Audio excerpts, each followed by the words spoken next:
Today on the program, federal government plans to use the recover £4.5 million Ibori loot to complete second Niger bridge and other projects as British High Commissioner warns Nigerian politicians against sending looted funds to the United Kingdom.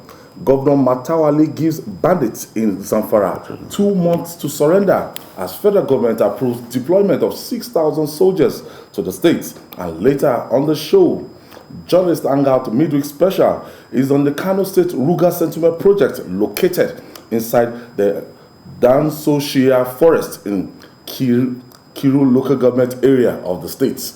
I'll be hanging out with Baba Jide Kolade Otitoju. Yes, BKO is back and Oba Adoye. So if you're ready, let the hangout start now. Thank you for staying with us. Yes, BKO, James Onanefe Ibori was jailed in the United Kingdom. Now, since that time, his loot has been repatriated, and this is like something like Abacha loot. They keep coming in trenches. now, is this a good news? First of all, let's start with that. Yes, it's good news for a government that is looking for funds wherever I can find it, including funds locked away in dormant accounts, pension funds, wherever I can find money that will ensure that it doesn't have to borrow from seemingly tired creditors. It's a welcome development, as long as the courts do not get in the way, because on the look of things, the Delta State government does not want to accept what the Attorney General said about how they are going to use the money. As far as they are concerned, it is their money and they should release it to them. So if this matter will get to the courts unless there is a political solution to it, so bearing the decision of the court, at least the federal government has something to spend. Very much. The Delta State government officially, a lot of people will say, "Oh, the money should be returned to them," but they said all through while the trial was going on, they never accepted that any money was missing. What? In Delta State, yes, that they never accepted. They never cooperated with the EFCC. All the evidence, everything that they wanted to do so that it will aid that case in the United Kingdom. The government under Udwaha never accepted, and now, since you are saying no money was missing, they are bringing back the loot. What do you now do now? That's remember the matter of $15 million, the bribe that was offered no Ribadu. The Delta State government came forward to say that was their money. And the Justice Kolawole ruled in 2013 that you cannot lay claim to that money. You must provide evidence that it was indeed the state's funds, because somebody can offer a bribe and the money could have come from another source, maybe one of his friends, that he empowered, brought the money. So you must prove that indeed directly that money that was used to bribe Ribadu, that Ribadu surrendered voluntarily to the CBN, was proceeds of crime, and that the money was taken from the coffers of the Delta State government. They couldn't prove that. Of course, that kind of thing is difficult to prove. They couldn't prove that, and Justice Kolawole said the money should go to the federal government. So the argument of Malami is that, look, the crime committed is a crime against the federal government.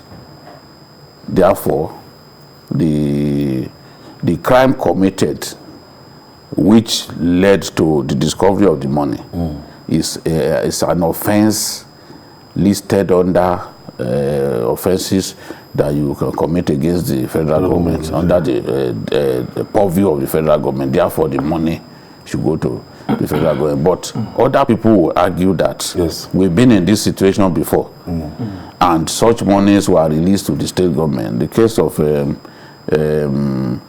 the former governor of Bayelsa State, DSP Alamesia, and Joshua Darie of Plateau State. Yes. The money was sent to those state governments. So why not send this one to the government of Delta State? But some people will also argue that, look, if we send it to them, it may end up in the hands of the original owner of the money. Still the political godfather. Yes, it's still the Don in that state, still the most popular politician in that state. So there are all kinds of reasons, and I think even the House of Reps chipped in today that money ought to go to the state government. So we don't know how this will be resolved, but the truth is the courts would have to get involved and determine where this money is headed. I saw the argument that Falana mentions section 162 of the Constitution. That section, the argument does not help Delta State at all, because in that case, he is saying that the funds, if we are to go by the letters of section 162 of the Constitution, then the money should be shared between the 3 tiers of government. That's not what the Delta State people want to have, because it even makes it worse. When you now have to share with other states of the federation. Government, people interested or not. Now, Alba, should Nigeria be asking for a kind of interest on the £6.2 million since 2012? You are talking as if the money was lodged in the bank. You know, we're talking about a recovered loot, money that was stolen from the people of Nigeria, and which, of course, the Nigerian court could not convict, the person at the eye of the storm, in the eye of the storm. That's James Ibori, and it took a Southwark, court in the United Kingdom to achieve this for us. It's not that we kept the money in a bank and we expect a kind of interest, so to say. But the argument about where to direct the money is a healthy argument, if you ask me. And everybody's trying to vote for their own side of the argument. The federal government is insisting that, look, Delta State is part of the Federal Republic of Nigeria, and as a result, whatever resources belonging to Delta State, they believe belongs to the Federal Republic of Nigeria. But if Nigeria truly practices what is known as the true federation, true federalism, so to say, I don't think that argument will suffice on the side of the federal government, because in a federal system, the units that come together to form that federating system are in a way independent in their own as regards their resources and funding. But here we are in Nigeria, that we are not even sure the kind of system that we practice. Of course, Abubakar Malami has his good point that, look, the money belongs to the federal government of Nigeria, like Jide rightly said earlier. But again, the Delta State government and the people of Delta State are saying that, look, the money was stolen from us. So if the money has been recovered, it must return to us. But don't forget that Justice Kolawole also placed a morality question on the stolen fund when the case was being handled here, asking that, look, you guys lack the moral ground. You don't have that moral ground to lay claim to this, because it's like you aided and abetted this man that even stole your money, so to say. And don't forget again, Ayo, that when James Ibori returned to Nigeria, he returned to a rousing welcome of his people.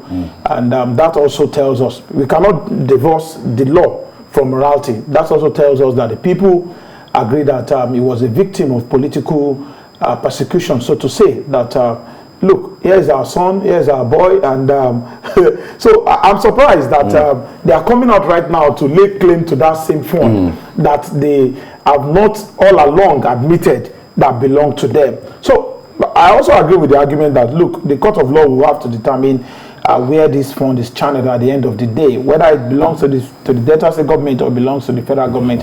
But good ideas. Malami is saying that the money will be used to complete the second Niger bridge. But of what direct benefit is the second Niger bridge? I'm not just asking. Of what direct benefit is the second Niger bridge to the people of Delta State? That's a big question to ask. Second Niger bridge, Lagos-Ibadan Expressway, Abuja. Those are Nigerian projects, federal projects, and people from those parts of the country also use the bridge. If you are traveling to the east from Asaba, you will use that bridge. If you are from Delta State, it's very strategic for Delta State. You are resident from that Onitsha, bridgehead, Asaba to Onitsha. If you are resident in Lagos and you are from Delta State, you are going home. You will use that Lagos-Ibadan Expressway. My concern is those are federal projects for Nigerians. I don't know. I'm just asking. Are there no federal projects in Delta State that the federal government could use this fund for, instead of taking it to the second Niger bridge that is not even, situated in Niger State? But the truth is, those are federal projects. For example, you cannot say that the airport here in Lagos, which is the gateway to our country, is not useful to people of Delta State. A lot of them are based abroad. A lot of them travel. They use it. The Niger Bridge is an iconic Nigerian project, and at some point, people of Delta State will use it. You benefit from it. So I think that at the end of the day, government wanted to point at some very big projects that they need attention, that are important, that they want to complete before that the people helping us to recover the money will see. Yes, I wanted to ask you, why do you think this, the United Kingdom gave this kind of conditions to before they could release the money? Of course, the reason is clear. These monies get released to us and they get reluted. With the kind of politicians that we have, and with the kind of extremely corrupt public service that we run, you cannot be sure that that money will not be reluted.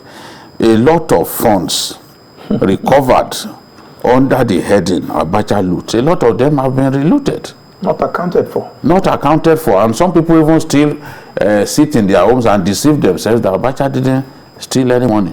So the truth is, yes, including some very high up people in government.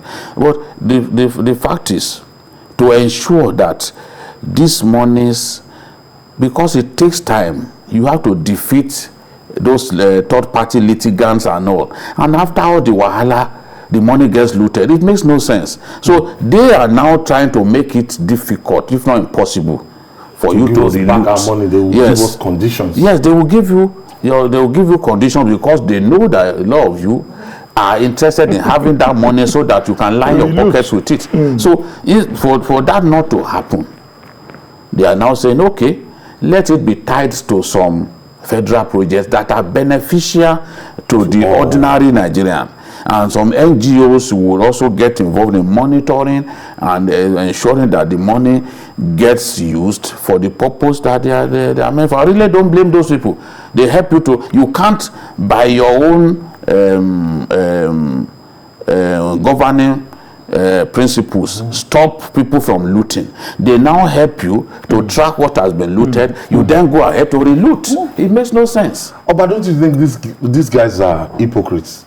We have very influential Nigerians, rich Nigerians. They have properties in Bishop Avenue. They have properties in, central London. And anytime money is looted here, the first port of call will be to go to London to go and buy a property. Now they are now saying, please stop bringing that kind of money to the United Kingdom again. Of course, it's their country. They are at liberty to say but that. They always accept it. That's why they are saying what they are saying now. That look, all those stolen funds, don't bring them to our domain. But again, we need to work on our own system back home here. If they don't accept Nigeria is from a us. sovereign state. United Kingdom is also sovereign in its own right.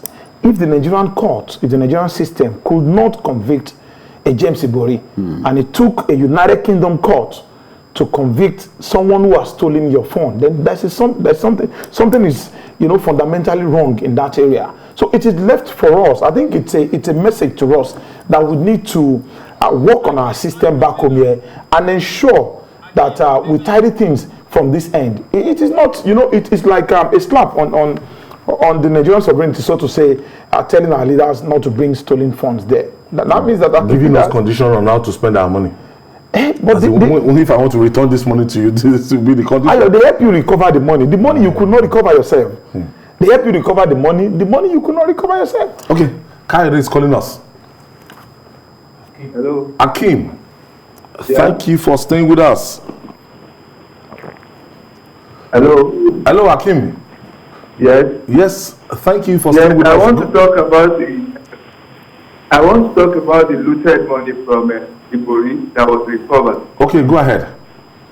I think the other time when they alleged that the money was looted by Ibori, some people took them to court, challenging the looted money.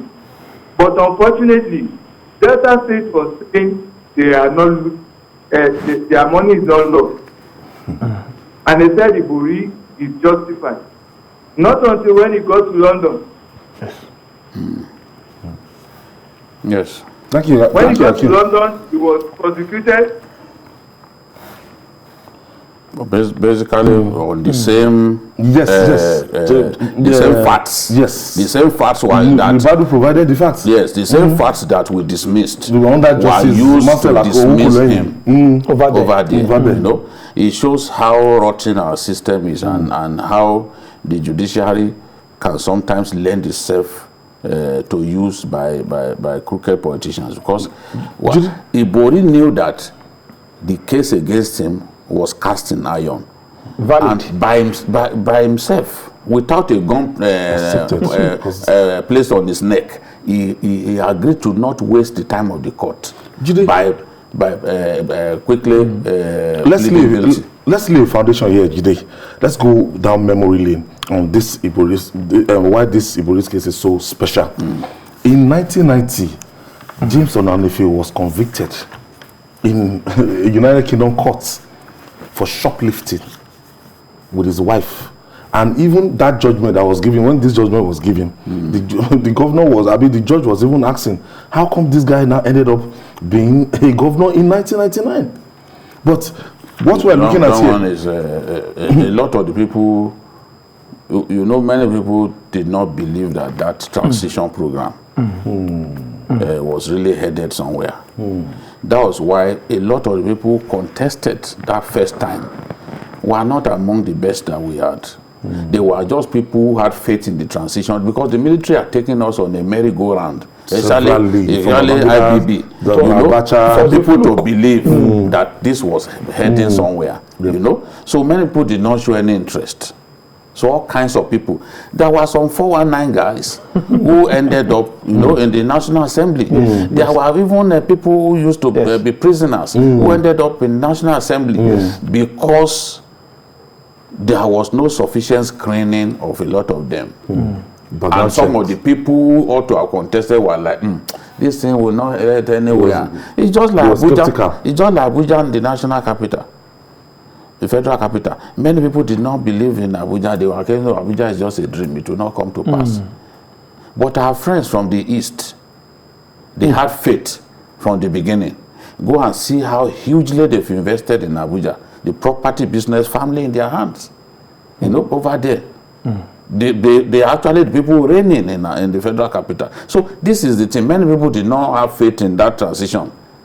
So they didn't want to have anything to do with it. But the truth is, best 11. Yes, Ibori's case is particularly interesting to me because for the first time, a man had his wife, his sister, mistress, lawyer, accountant, business associate, in fact, this jailed along with him. Yes. That was why and even his lawyer. By the time you jailed all of those people, you established firm cases against those individuals. There's nowhere. It was very close. There's nowhere for him to run. They spent money in thorough investigation. Yes, they took their time. And I think that's a big lesson for the Nigerian system. I've never seen where it happened though. That your wife will be jailed, sister, you know, lawyer, or business partner. It was a company, in one case. company. The Yoruba call it Kanikapo, you know. It was like, you know, taking the entire company and going there to enjoy your time. It's a big lesson for the Nigerian system to learn from. You know, in Nigeria, you want to prosecute before you do investigation. But over there, we can, like you said now, they take their time, and that was why Ibori could not even waste the time of the court, because all the facts were staring him in the face. In Nigeria, it was a struggle between him and the system, but over there, it was, you know, a done deal. The system prevailed, and he admitted, he pleaded guilty without even red-handed, not without even wasting the time of the court. So that's a big lesson for the EFCC, the ICPC, the rest of them to learn from the system over there. Okay, we'll take this break. When we come back, we'll discuss more. It's still Journalist Hangout. Stay with us. Welcome back. Now we are still looking at the £4.2 million money repatriated from the United Kingdom. Babajide, Ibori still remain a big force, the most powerful politician in Delta States. Yes. Till now, because without him, nobody can emerge as the governor. He was instrumental to Governor Okowa, the one before him. In fact, they all served in this cabinet. Yes. As SSG, as commissioners. And that's why it's difficult for any of them to be adversarial against him. You see, I will sympathize with those governors. If you are seen to be helping the government to nail Ibori, given how powerful he remains in that state, you are digging your political grave. Without him, neither of those two governors will have won election, because they both belong to the minority in that state. The Shekiri man, for example, in a country where we are extremely tribalistic, will not win the governorship election in a state like Delta with the Urubos in overwhelming majority. It's not likely to win. They don't have many local governments. Even the Delta North people, the Anioma people, they too are in the minority. So to win an election, you need the majority tribe supporting you. And that's what happened. They have a system in that place whereby the power is moving from one senatorial zone to another. That's what we are seeing. And it looks likely now, or most probable now, that after Okowa's tenure, it will go back to the Delta Central, in which case Ani Roboson will again become the governor of the state. No one can win the governorship election without Ibori's backing. He's been the Lord of the Manor in that place, de facto leader, even while abroad.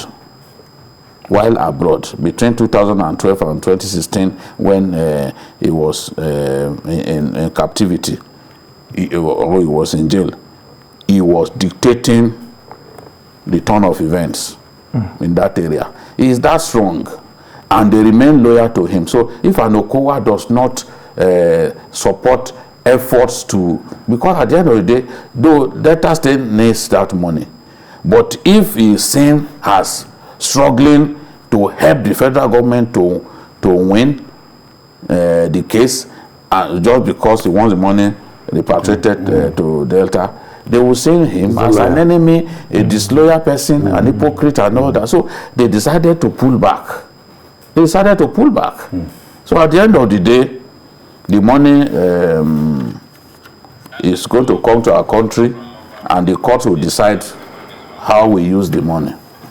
Oba, so are we going to challenge this in court? Because stylishly, when you look at this, the Delta State government, they've not said anything.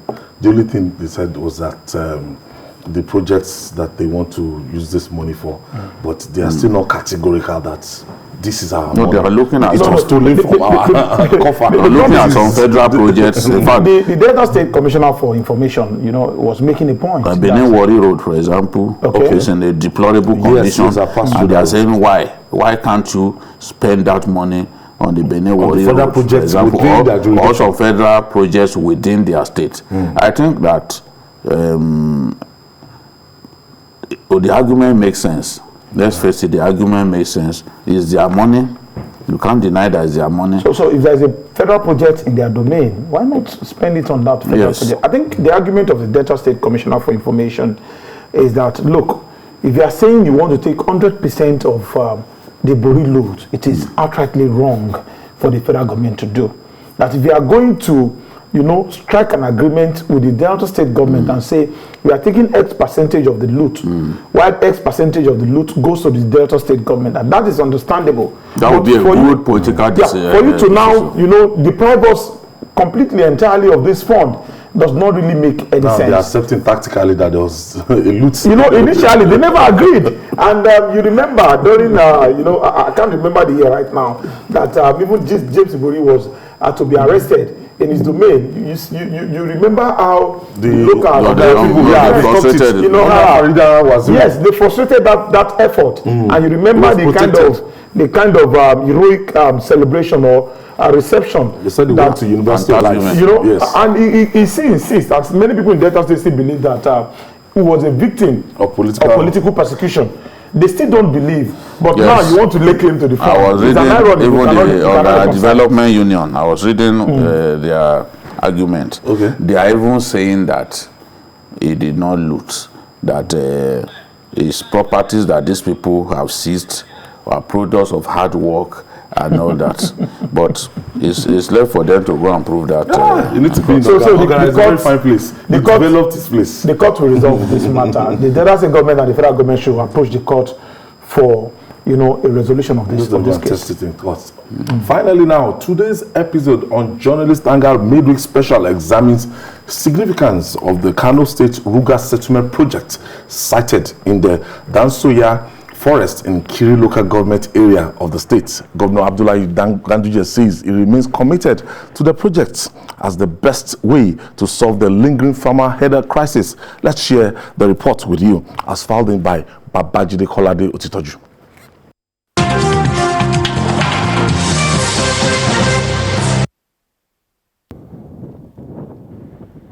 In July 2019, Governor Abdullahi Ganduje of Kano State inaugurated a 13-man committee to establish a rural grazing area, Ruga, in Falgore and Dansoshia, located in Dogwa and Kiru local government area, respectively. In the opinion of the governor, this was the best way to solve the farmer header crisis that routinely claims dozens of lives and property every year in our country. In June 2020, the first set of 25 housing units were inaugurated inside the Dansoshia forest. Yes, sir. On Sunday, the 7th of March, I made the 2.5-hour trip to Dansoshia forest. The forest is 20 square miles and borders Ikara in Kaduna State. My mission was to see how the Fulani herdsmen were doing here, despite the fact that the facility remains work in progress. I'm here in the Dansoshia forest, located in Kiru local government of Kano State. This is where the governor of Kano State, Dr. Abdullahi Ganduje, has set up a Ruga facility to ensure that all that the Fulani herdsmen require to take care of their cattle, to take care of their well-being, is provided. In the first phase of the housing units that the governor has constructed here, there are 25 houses, 2-bedroom facilities. 35 are being constructed at the moment. The governor of Kano State thinks that this is the best way to solve the problem of farmer headers crisis in our country. Dr. Jubrila Muhammad is the managing director of the Kano State Investment and Properties Limited. He is also the Kano State Ruga Committee Chairman. He speaks about the Dansosia Ruga project and what government seeks to achieve with it. He was mandated to go around scouts the entire Kano State and the four post-school areas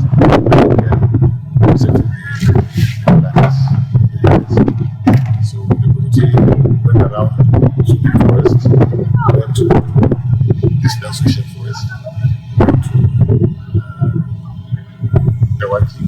Ruga, Panyabo, for the forest of Panyabo, in the Waki local government. We went to Niger, Niger local government. We went to another forest in Ruga, another forest in Niger. After going around, now sitting for the first time, it is important to start the project here in that social because of the geographical location and then because of the availability of what the Fulanis want. Some of the Fulani headsmen who spoke to me here expressed appreciation to Governor Ganduje for resettling them here. Governor Ganduje has helped us a lot. He has built us houses and provided water. We have settled down with our cattle. We don't go anywhere now. We are living in peace here. Even those living within the neighborhoods are also secured. Whoever will join us here and live peacefully, we welcome him. Dr. Muhammad throws more light on what the headsmen stand to gain by staying here. We for them where they continue their way. We are also constructing a police post for them.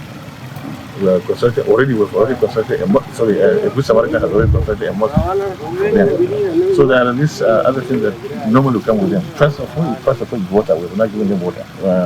Giving the houses. So we are also, as I said, constructing primary school, police post, and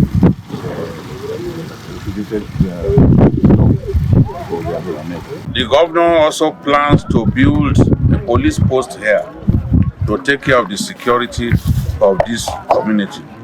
And the headsmen have told me that even now that a police post has not been constructed, policemen do routine patrol in this area to ensure that cattle rustling and other crimes are banished in Dansosia forest.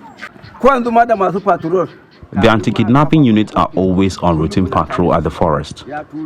We are always together. They ensure we are protected day and night. We had the privilege of visiting Dansosia. Governor Ganduje remains irrevocably committed to the Ruga project. He says the Dansosia Ruga project won't be the last in the state.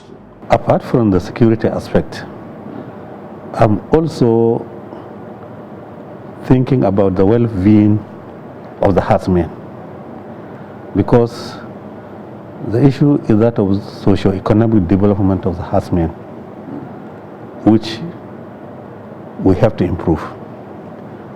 We have to give them education. We have to improve their method of herdsmanship, that is animal husbandry. And we have to make them feel like any other Nigerian. So that is one. Two, the security issue. There's no doubt it's a big problem now. People trekking from one place to another, entering people's farms, find conflict between farmers and herdsmen. How do you stop it? You can only stop it when you have rules and regulations. So these two main reasons, that is why we decided to discuss with the herdsmen that it is now time for you to be resettled in one place, whether under a Ruga system or under any other system. But the issue is that you should have home where your children will attend school, where your breeding system will be modernized. That is most important. Under whichever system that you can you can do it. And they have agreed. For now, Kano State is proud to be in the forefront of the implementation of Ruga projects across our country. Babajide Kolade Otitoju, Danso Shia, Kiru Local Government, Kano State.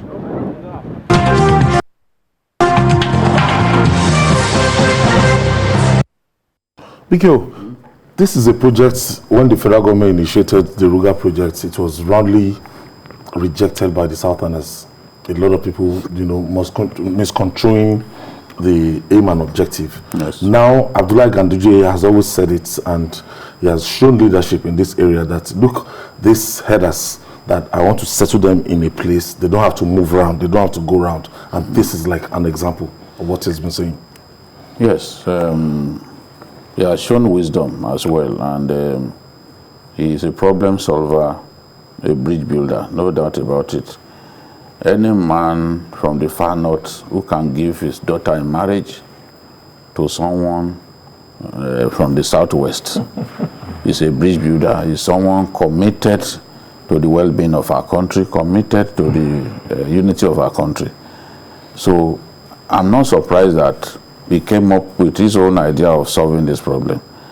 Before things degenerated recently, Ganduje had always felt that rural grazing was the solution, and he had invested in this idea of grazing. I think that it will make sense for other states to do something similar. We have a lot of forests in northern Nigeria where this can happen, and even in Kano you have forests everywhere. Falgore forest, even in Makoda, you have forests. You have forests in different places in Kano. And he is planning now to have herdsmen from different parts of Nigeria come and settle in Kano. He's already looking at the business side of things. You know? Years to come. It's not just... That would be like a hub. It's not just yielding to emotions. He's talking like a strict businessman, because when they all come to that place, Kano State will make a lot of money in internally generated revenue. And for those farmers, they do not have, because I asked them, do you have any reason to leave this place? They said, no, that's water supply. One of the reasons they go down south is because of water supply. You know? That's what they have, water at all times now. So where are they going? They can summon their cattle at the snap of fingers.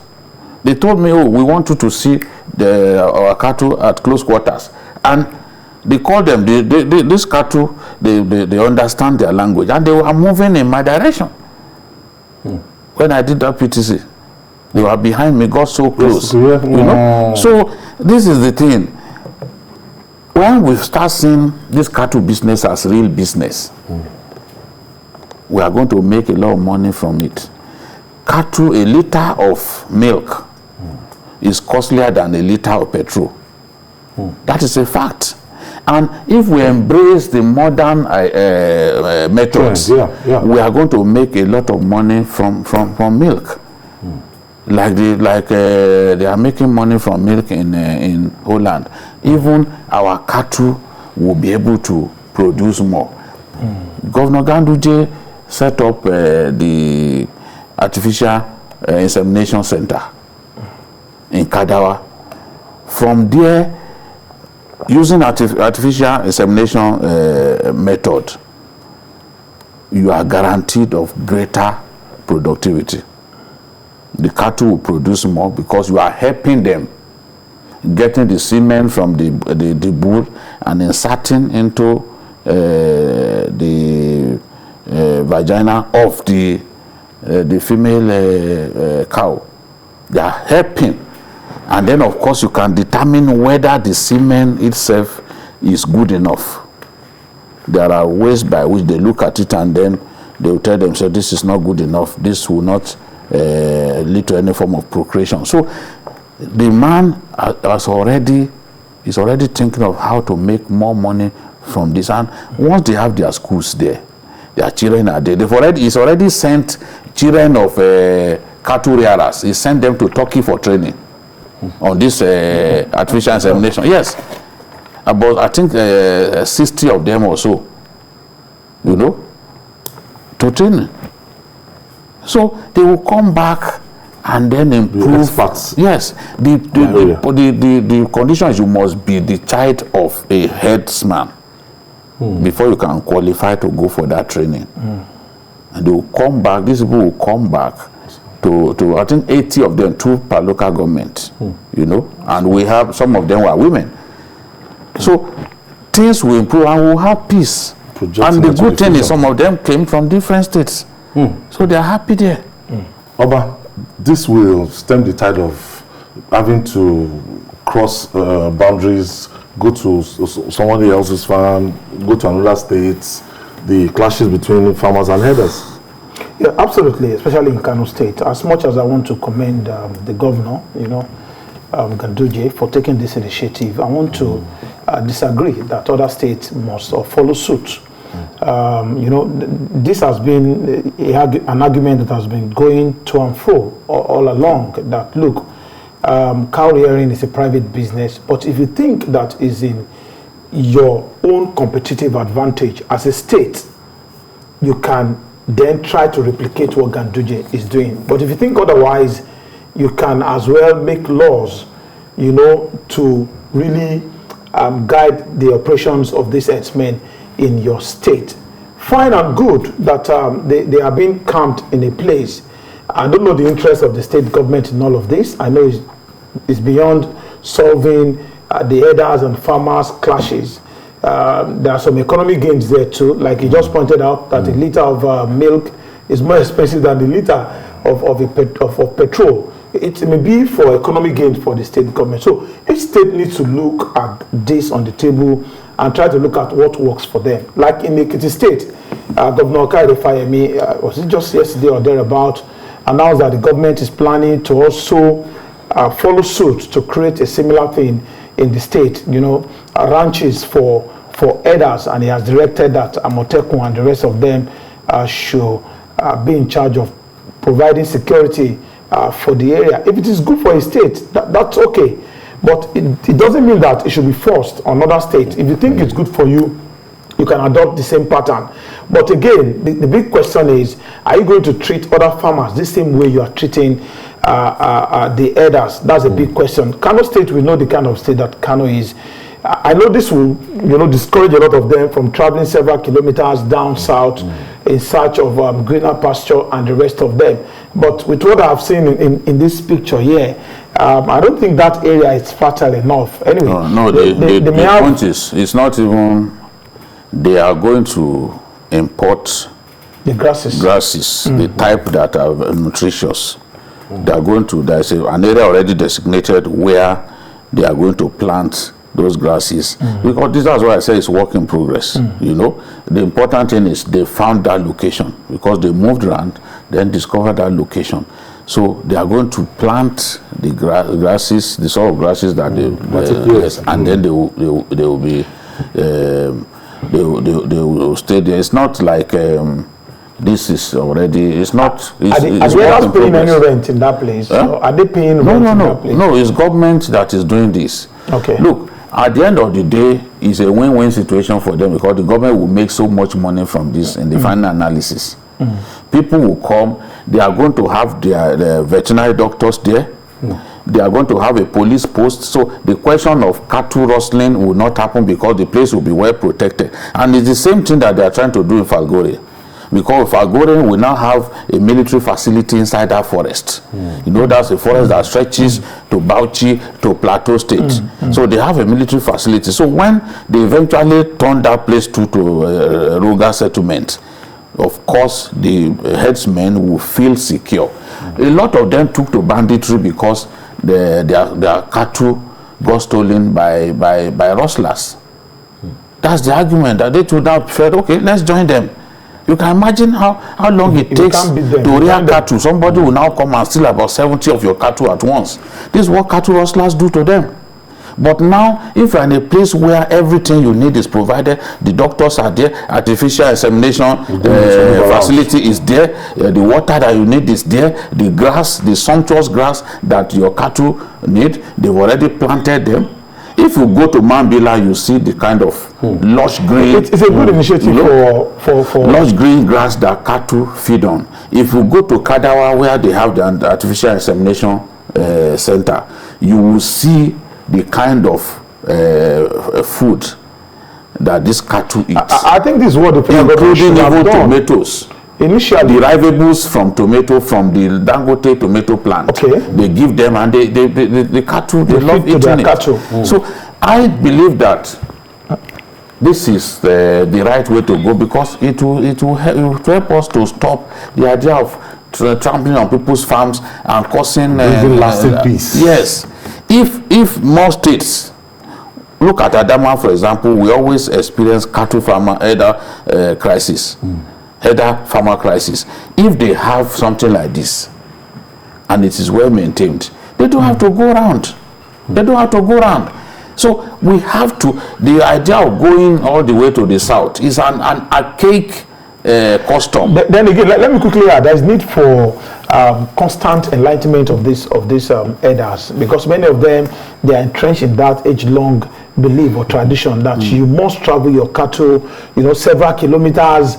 That is part of. You know that even with this now, those who will come and buy their milk, they have already identified them. Their women don't need to go and sell. No. Go all the way to the town. So that right there, need to talk to them. No, they are talking to them. And remote their thinking, their approaches to all of this. That one will take time. Will take time. I'd like to thank you, Obadoye. Thank you for your contribution today. It's always my pleasure. Bikio, you're welcome back. Thank you so much. We hope you still have more stories to give to now, of course. The Ruga one.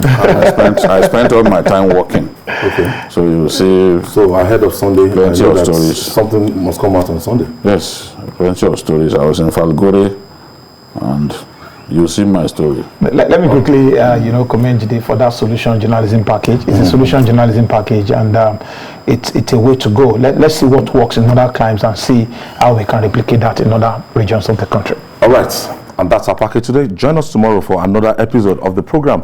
You can watch the repeat broadcast tonight at 11. Don't forget to join us on Sunday. That's Journalist Hangout on Sunday, 1:30 p.m. to 3:30 p.m. We're on YouTube, youtube.com/TVC News Nigeria. I'm Ayodele Ozubakun. See you tomorrow, and God bless Nigeria.